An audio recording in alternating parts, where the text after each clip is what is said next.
Hello, everybody, and thanks for joining us today.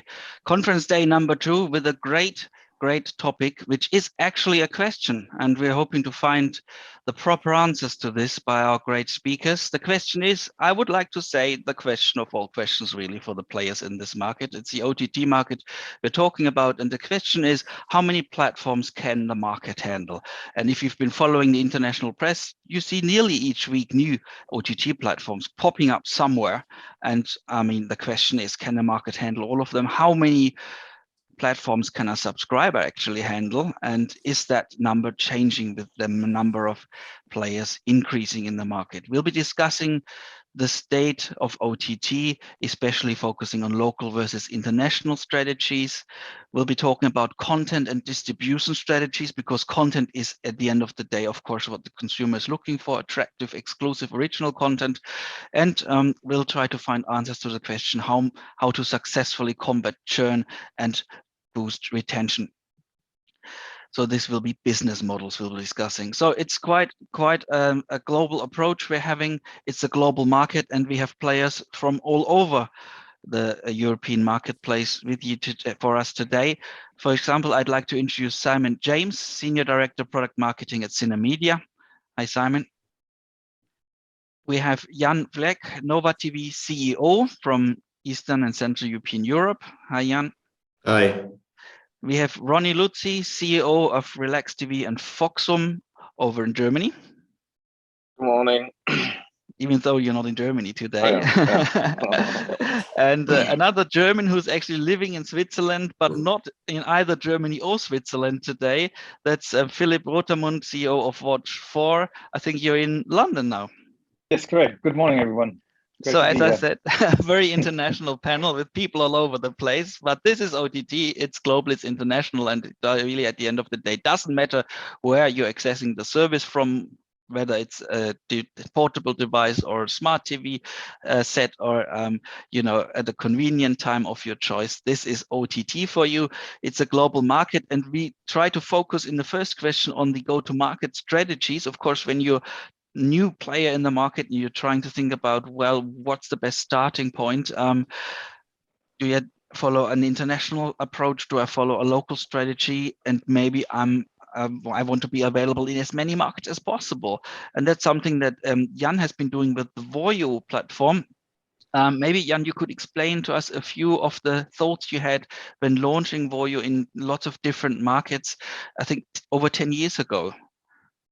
Yeah, we actually combine what you would call the local approach with an international approach, because we operate in 5 markets, but we realize that our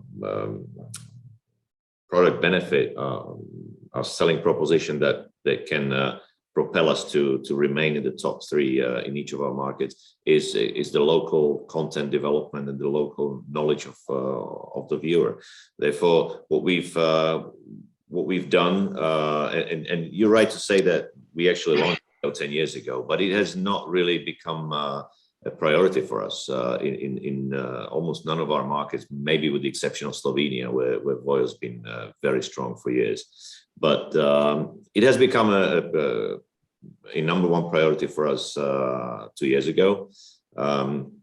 We've started investing heavily into content. We started investing heavily in the technical platform and the actual interface, the product itself. And we set ourselves to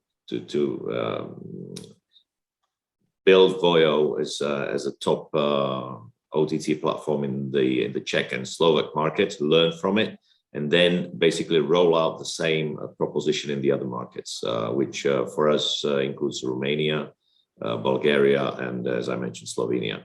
So even though Voyo as a brand is present on all our markets, we're basically looking to replicate the success model that we've been achieving, actually, I can say now, in the Czech Republic and in Slovakia.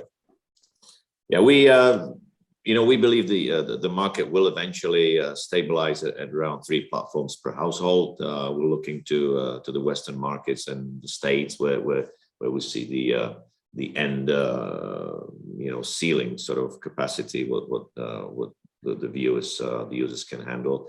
And we want to make sure that we are one of these top three, and that we are the number one local provider, because we're basing it on local content. And as far as the go-to-market strategies, I'd say that we're a slightly different position with respect that we are a number one TV station, number one broadcaster in each of our markets. So that gives us a tremendous marketing cloud that we can put behind the launch. And maybe we'll get into some of the details. Yeah. I would say that's the number one push that we have available. You've already mentioned the main thing what differentiates a classic broadcaster like Nova TV from sole and new OTT players. You have the background and support of a strong broadcast brand behind you, whereas a player like Relax TV, now we're coming to you, Ronnie, starts from scratch, from nothing. Nobody's ever heard of the Relax TV brand before you started it. And so what was your first thoughts when you go-to-market strategy when you started Relax TV? Because I think you are taking a combined local and international approach with the channel lineup. Ronnie, you're muted still. Sorry. So exactly. Thanks, Jörn. Our approach was, if you look at the overall content market, we said, the broadcasters, they have one limitation. Usually they have only one stream. They have one main channel, and in this 24 hours, they have to put content, to find like the most common ground for the people what they want to watch. So that is something we concentrated on, and in the first place saying, okay, and we refer to that as premium niche. So, what is something that could local people be interested in, but is not strong enough, for example, to run on the number one broadcaster is you need to have a return on investment, for the things they play out.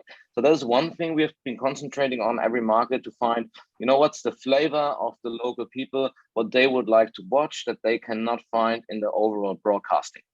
That's the one thing. And on the other hand, we have also not so much concentrated, on the big studios, because that is, in my opinion, not the hard work, because I can call one of the big studios and say, look, I have a lot of money for MGs to spend, just give me your content. And, they will not say no. So it's rather that when we go to market, we try to find out what is the local flavor, what are the local people interested in, they cannot get at the very moment in their country. So that's a bit what we are concentrating on the first step. But of course, if you do want to have, a platform which reaches a broad interest, you also then have to later, get all, let's say the premium content, the mainstream content from the studios worldwide. But on the first glance, we wanted to only concentrate on reach, making sure that we are available on every CTV device and local content. That was the content. That is, of course, important, especially from the view of the audience. As you were saying, you're trying to fill a gap in the market. You're trying to be a complementary service. But when we're talking about business strategies, of course, the big question is at the beginning, when I'm entering the OTT area, do I launch AVOD or do I launch SVOD? So what was your thoughts in this market where you're thinking like it's more complementary? So I think you've chosen the AVOD track for that reason. So first of all, and that is, we come back to limitations of platform. I do not think that the limitations of platform, is by definition of the number. I think especially on SVOD, we have reached a monthly payment that's, you do have, most people do have a Spotify and they probably have a Netflix, and they easily go up to 30, 40 euros a month on subscriptions, where, for example, in Germany, people are used to get everything for free, as Germany was a free-to-air market, right? So that is why we said, okay, I think there is enough content available, for a subscription. And the second thing which did bring us to AVOD was that I'm a believer that sooner or later, more and more time spending will move from linear to OTT. And that means also that the advertisement dollars spent in linear will eventually move to OTT. And that those two reasons were the main reason why we said we are not going to do SVOD. We are concentrating on fast AVOD services. Follow the money. That's where the money. Follow the money. Yes. Follow the money. Exactly. So Philip, that was probably the same idea you had when you launched Watch 4, which is an AVOD service as well. So what was your first thought about whether you should take the AVOD or SVOD track? And has it been worthwhile following the money? Is the money already in the pockets? No, it's not the pockets yet, but it's slowly coming in. No, but yes, I think it's a similar approach, as Ronnie said. The German-speaking territories, we're available in all three German-speaking countries, Germany, Switzerland, Austria. They have been very strong at free-to-air channels, since probably almost 3 decades or something like that. And I've been working in pay TV before I started that particular business, and everyone knows Premiere, which is called Sky today, or even in the old days, DF1, when Leo Kirch started the whole business. It took about 25 or 30 years to have the first positive quarter in pay TV history in Germany. This has been changed now. Netflix has revolutionized the market, and Sky is doing a great job. And then platforms like Deutsche Telekom, they come in with pay TV offerings, same with Vodafone, and then of course Amazon and Disney and so forth. But this has been a development which we have seen in the last couple of years.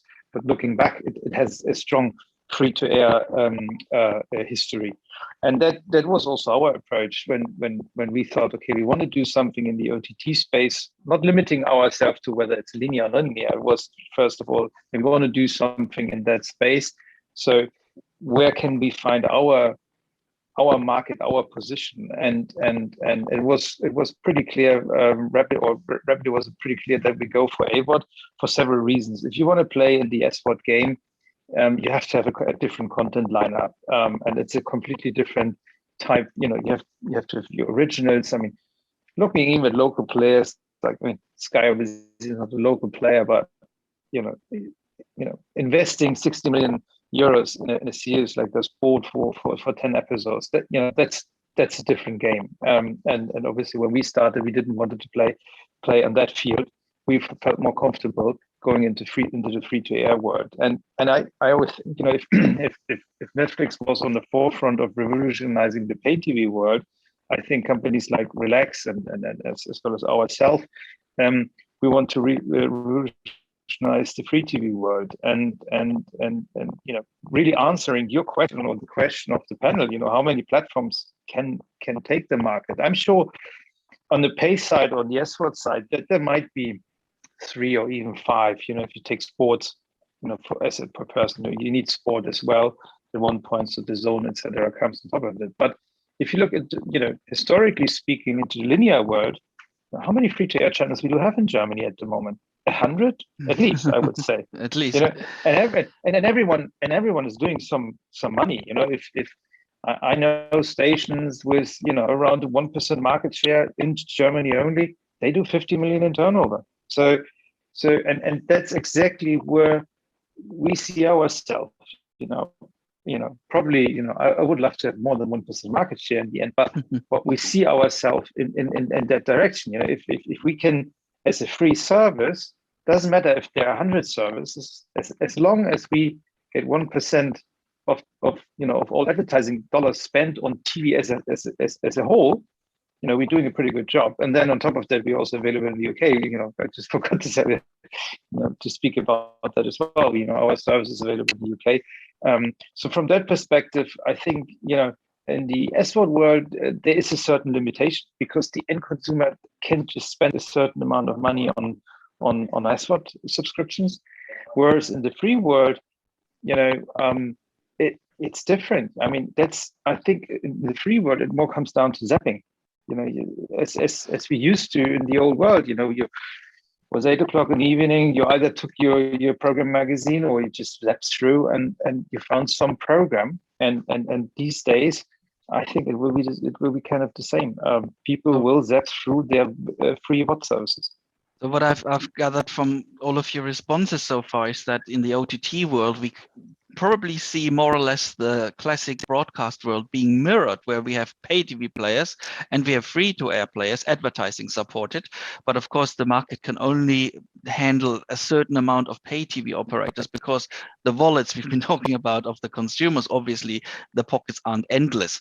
So with Simon being more of a neutral market observer, while we've just been listening to all the operators in this market, what would you recommend a client that comes to you and says, look, I want to use one of your solutions for an OTT service, but would you advise me to go for the AVOD track or the SVOD track, or perhaps do both?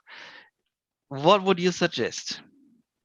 Yeah, it's a good question, and predictably, I'm going to respond by saying it really varies. So I think I agree with everything that has previously been said around dividing the conversation between that sort of paid market and that free market.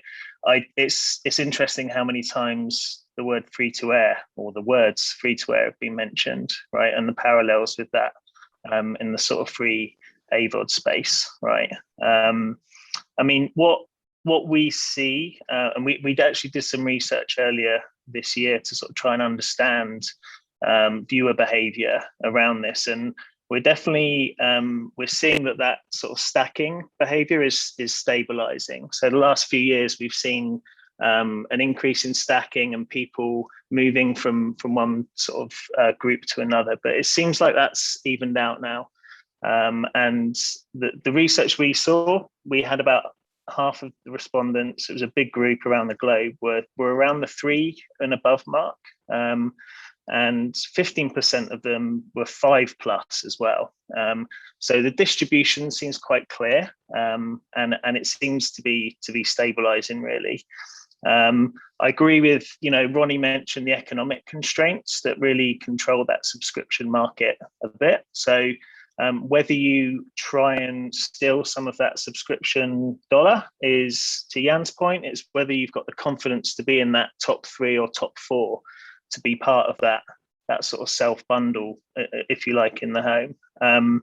The other constraint that I think is often overlooked when it comes to sort of viewer behavior is the time budget that people have, right?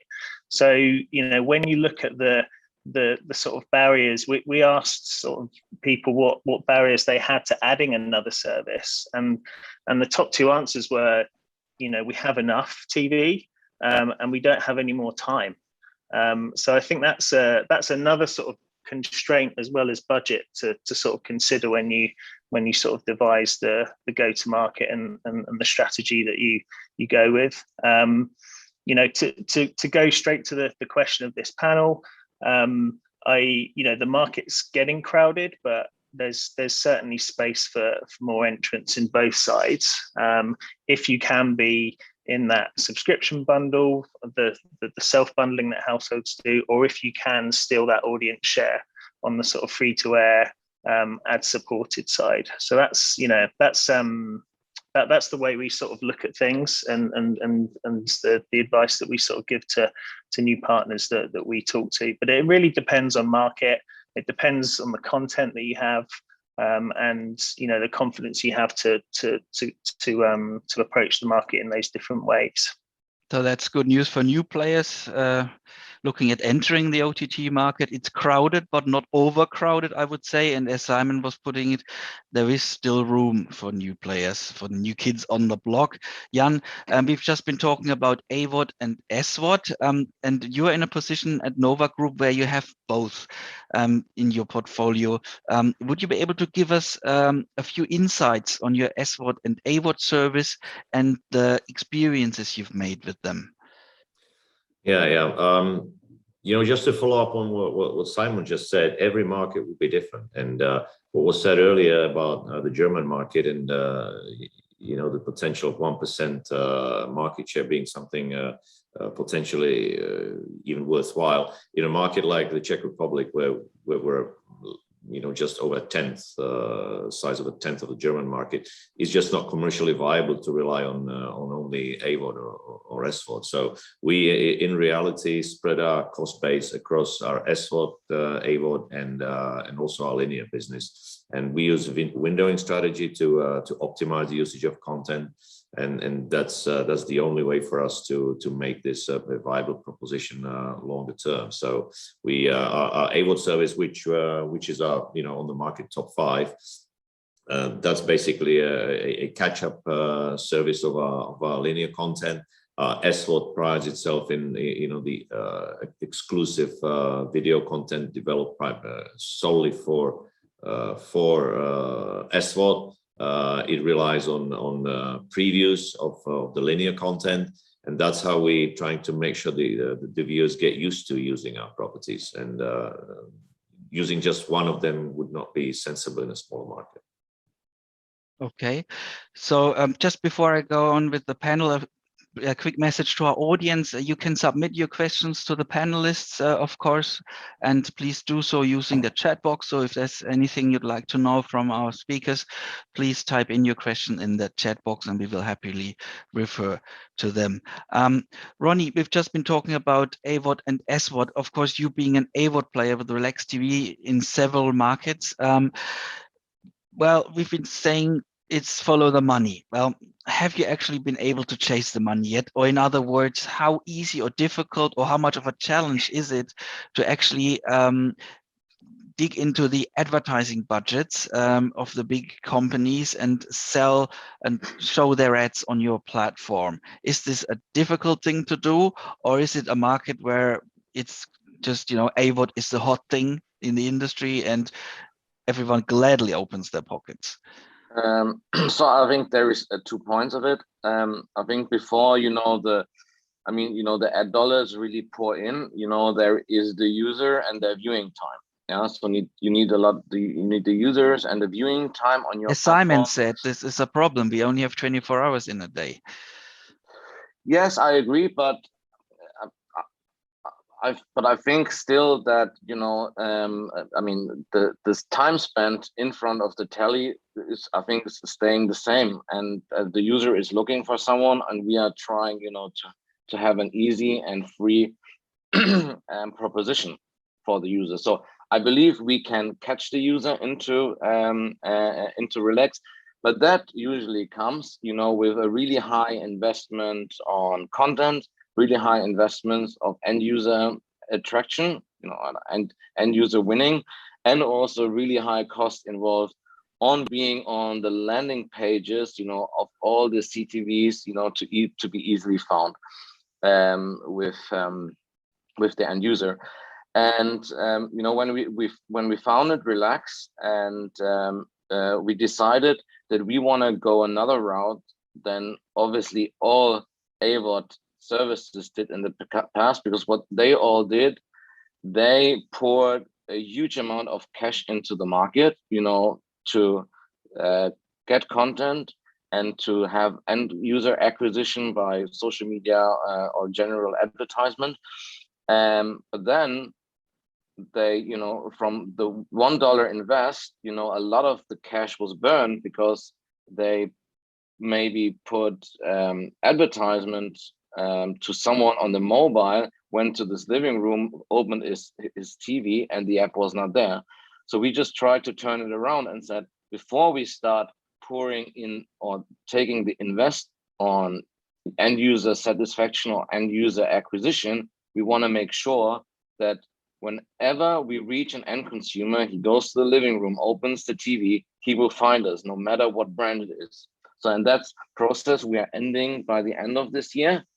And once we have done that, we will step into the next phase of the end consumer. But it's, it's easy if you have a lot of money to burn from investors, something we don't have. And that's why we are simply having a different view on it. We just want to make sure the money is spent well. Thank you. And Philip, I just have to ask you as well, what's your experiences with getting advertisers money? Is it easy or difficult, or both? I mean, of course, first in the first place of what Ronnie said, you need a certain type of reach, otherwise, Yeah. What are you going to sell? And I think that's something what also Jan can confirm from the TV station perspective. You need a certain type of audience and a certain, advertising is a mass medium in the end. When we started the business originally, that was in the German-speaking markets in the first place, and then a year later run out the UK. We really struggled. We connected all the SSPs out there in the market. Whether that's Freelance or SpotX and you name it, and all kinds of small and bigger ad sales houses, but none of them really could, even at a low level back at the days, was able to fill us to a satisfactory level. A level where you can refinance your technology, the people, and then even investing in more content. And luckily enough, we've been able to make a deal with Sky Media in the German-speaking markets as well as in the UK as our exclusive ad sales house. And this is paying off for us really, really well. They have done a tremendous job for us so far. They've been growing with us. We've been learning from each other, and they do all the representation of our ad sales in Germany as well as in the UK. Switzerland, Austria is a little bit different, but anyway, these are the two biggest markets for us, and this has been working pretty good for us. But then, having said that, there are not so many Sky Medias around. You have looking into the German market, for example. There's then the IP from the RTL group, and there's the 7-1 from the ProSieben group. And we've been speaking to them, but obviously they've been not very helpful, because we're basically a full attack against their core business. So they don't want to help us growing, and therefore you have to go not to the tier 1 ad sales houses in a certain territory, even though in the UK Sky is next to ITV is I think Sky is selling more eyeballs and ITV has more revenue in terms of ad sales. But anyway, it's different. We're not against Sky. We're with them. We're complementary to their core product, the pay TV. So it's a great fit for us. And I think it's a partnership. It's a great partnership, and I think there was kind of a changing point in our business, to close these two deals with them, and have them as a good partner. That helped us a lot. Okay, Synamedia can also be a good partner if you are into commercializing your audience that we've just been talking about. You're offering solutions, for example, for targeted advertising, and of course, ad solutions that offer security. Can you elaborate a bit on the Synamedia solutions in that area, and what's best in your experience to use for an AVOD player that's new in the market and hasn't got the strong reach yet, but still, of course, needs some sort of income? Yeah, I mean, to build on Philip's point about reach, a lot of our focus has been on building a unified platform that people can use to combine their digital and their sort of linear inventories, so they can sell across a lot. They can unify their operations and their reporting. So that's it's not a problem so much for the digital first services that we work with, but those that sort of do straddle both those sort of distribution mediums need that unified approach. So that's what we've worked hard with on Iris, our advertising platform. The other thing that we think is really important, as well as obviously reach, is data. So understanding the audiences you have, capturing as much data as you can, but then obviously surfacing insights from that, and that helps you build the right sort of segments that you want for your advertising, and make sure that you're successfully monetizing those eyeballs. Interestingly enough, there's a lot of talk about churn in the subscription space and people sort of cancelling their monthly bill, but I think it's also an important topic to consider in the advertising space. And I think the research we've done shows that those that are very tolerant to advertising, they are less tolerant to advertising that's not relevant to them. And that's where I think the data plays an important part, is to ensure that that stack you have in place is serving relevant advertising across the platforms that your service is on. Okay. Now we've just been talking about trying to avoid people canceling their subscriptions, and how you can use data to to support you in reaching the right decisions. Jan, with you operating an SVOD service, what are your experiences in trying to keep the subscribers as customers of your platform? Because nowadays it's just all over in 1 month. It's no longer the time in the old days of 12 or 24-month pay TV contracts. No, we've realized that we can bombard them with marketing GRPs and get so many of them to join, but then we see the bucket leaking, month by month. And we started improving on our churn once we implemented our new business intelligence system, where we really monitor the behavior of individual users. Once we see that the average time watched starts declining, then we employ a one-to-one communication with them, elaborate on what we can offer them that they've been interested in. And broadly speaking, we've realized that the subscribers are ready to quit if they feel the next week there won't be anything for me, so let me quit for a couple of weeks and then I'll rejoin. So we not only are trying to bombard them with new content, give them this dripping strategy of our series, that we don't give it to them in large bulks, but we give it to them one by one, or two in a week, etc. But since that's not always sustainable, we at least trying to make sure that that's the general perception, that all the subscribers sort of understand that there will always be something new on our SVOD service next week. So it's down to the content, really original content, high quality content, and of course local content. I believe that it can be said as a recommendation. Ronnie, what's your conclusions looking at the data, obviously, that you're generating by the usage of your platform? What's the sort of content that most people are interested in? Does that vary from country to country, or is it kind of the same content driving the customer growth? Ronnie, you're still muted. I think it varies from country to country. So we see that, for example, that in the German-speaking market, for some reasons, documentaries are really well consumed, and then we do have markets where we see that our extreme sports offerings are so yes, you can really see by countries, how the users change and what users are interested in, and that is also nice. To try things, by moving channels, and to see, if it is only like a positioning issue, or by adding a new channel for a while, seeing. So it is a lot, and the nice thing is, and I think that's also to mention around AOL platforms, you can do all that without collecting personal data. Yeah. And I think that's super strong.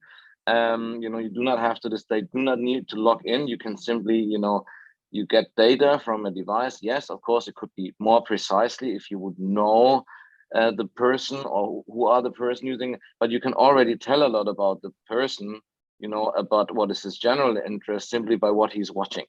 So at Relax TV, there's no login required. You just click on the channel and you start watching streams straight away.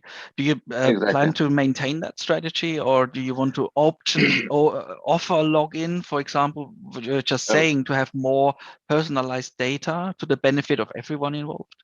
I would not say personal data, but of course it would be really interesting to see to have different user profiles. For example, how the Netflix started at once, that for example, you have a kids profile.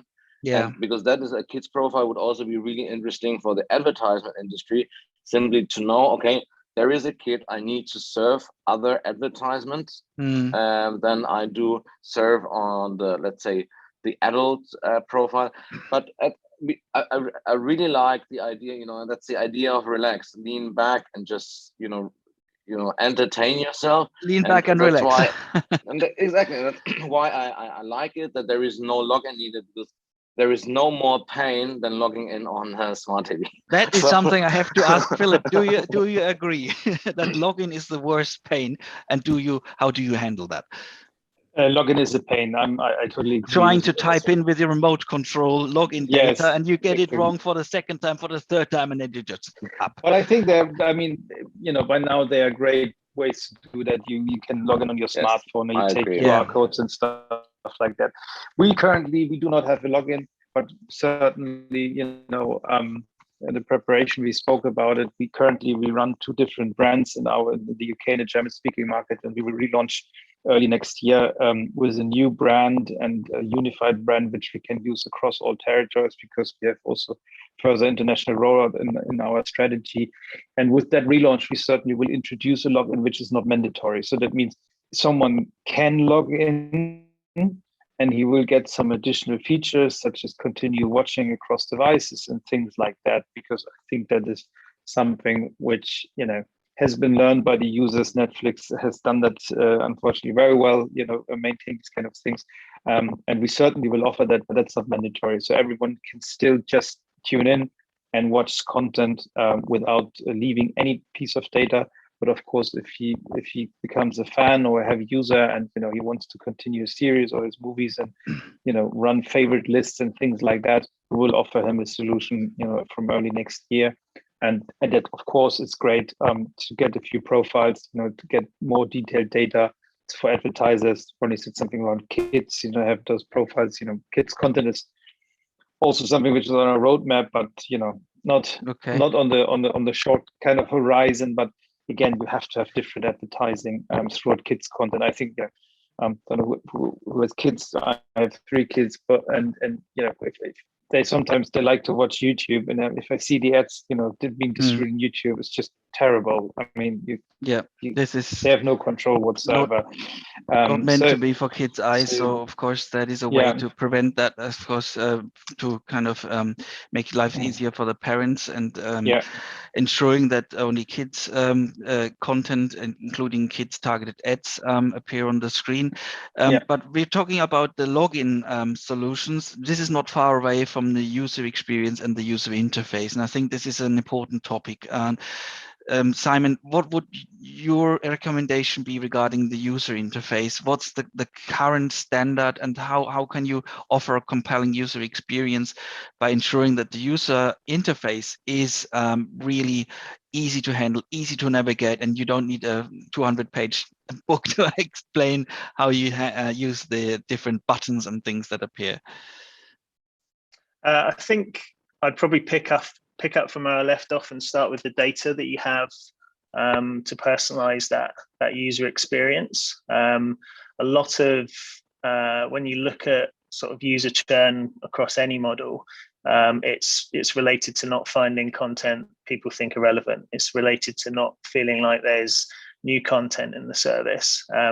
So I think doing what you can to leverage the data assets you have and surface obviously basic things like recommendations, giving users the ability to sort of personalize what rails they see in their app or what content they save as favorites is really important. And then the basics is being on the devices that are right for your market. The last, I guess, 2 or 3 years has obviously seen a massive acceleration in terms of usage on connected TVs and those sort of large devices, for reasons that we're all aware of in terms of how behaviors have had to change the last few years. And it's important to be in the right places, and that again, feel like it's similar to the previous topic, that varies by region. The devices that are popular in the UK It's different to what you'll see in Germany. Yeah. So it's about being on the right devices, and it's about surfacing content that particular viewer is going to find relevant and remain within the service and continue watching and seeing those ads that are being served. I think that sums it up well. And at the end of the day, it's down to making it easy for the customer to find the content that he or she wants to find, the relevant content they are looking for. Jan, what's your experience with the user interface and how have things improved? You're still muted. Yeah. Yeah. Oh, it should be all right. Relaunching or redesigning our interface was a cornerstone of the relaunch of the Voyo brand 2 years ago. We saw a step change in the way subscribers or users were willing to adopt the new service and started watching content. So it's absolute key. We have to, I mean, especially for the local brands, you have to be playing the same league as the global players. You know, you can beat them with local content, which the internationals can never beat you, but you have to play at their level with the interface and with the product functionality. It's not only the interface, but it's the technical functionality of the platform that it must be top notch. So people are expecting an interface where I would say Netflix has basically set the global standard. Yeah, and exactly. even if you're a local player or a smaller player or a new player, you have to start from there. And because otherwise you'll just, people won't like your service. Ronnie, what's your experience or what's the role of the user interface in your overall business? How important is that? Well, I would say that is one of the most important parts. And that's why we, and I mean, also the reason for, how we created the app is that you launch the app and you immediately arrive in a TV program. And because I believe, everyone's talking on demand and Netflix, but I believe the user behavior never changed. You want to sit down on the couch and you just want to watch something. It's simply just TV, even though it's an app. And I'm not sure that everyone wants to sit 8 minutes, 10 minutes, diving into an app looking for something. So the first thing you do in Relax is you lean back and relax. And if you want to, you can move to the EPG and automatically arrive in the AVOD section or in the video on demand section of the service.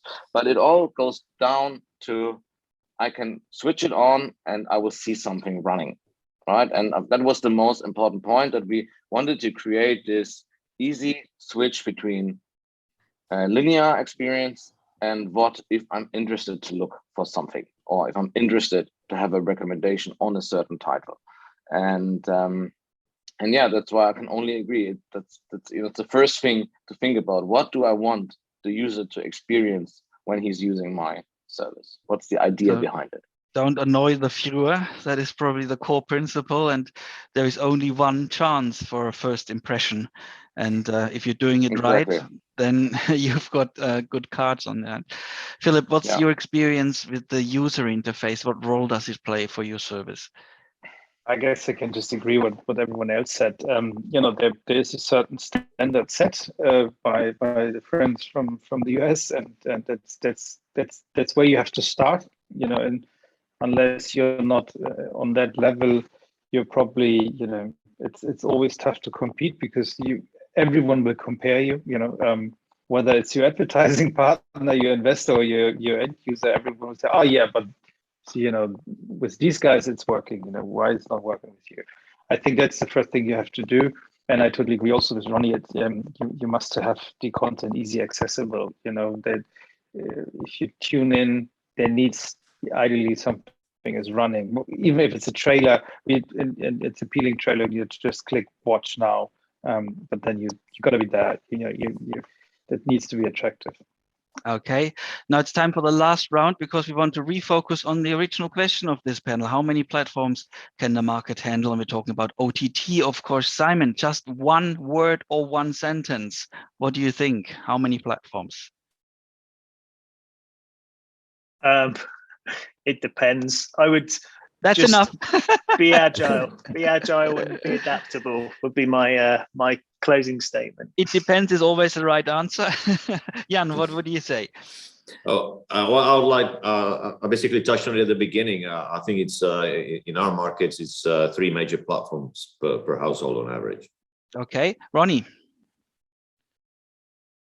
Well, I haven't made my mind up totally about that, but I would go with Simon. You know, there's going to be a lot of consolidation of whatever many platforms is in the market, and we do have really strong players in this place. And we did not even talk about, you know, who owns the entrance to the living room, who has a word to say in that as well, how the user can reach you, the gatekeeper. So I think at the moment, you know, everyone should give it a try to see, you know, how he can find his niche or what he, you know, what he can produce for the end user. But I'm sure that, you know, consolidation will happen, and we see that almost every day. It's already happening. Yeah, looking at the news that spread yesterday. Philip, you have the last word. Yeah, I think, you know, in the pay world, I think, you know, even with some niche players, we probably will, and also all the time from from our core territories, German speaking in the UK, we probably will see 5 to 10 pay players, and I probably see, like, you know, even 10 to maybe even 50 free players. You know, obviously currently we're looking at all the big platforms, but there will be more content coming. Content houses will launch their own fast channels. So all of a sudden you have a lot of, you know, you have a lot of offers in the market from different players. So I think it will, you know, it will really look like the free TV world in the end. So there's still room in the market. That's a good sign at the end of this panel. Thank you very much to the panelists. Thank you for watching the panel, and enjoy the next panels. Thank you very much. See you soon. Thank you, guys. Thank you very much. Bye-bye. Bye. Thanks, everyone. Bye. Bye.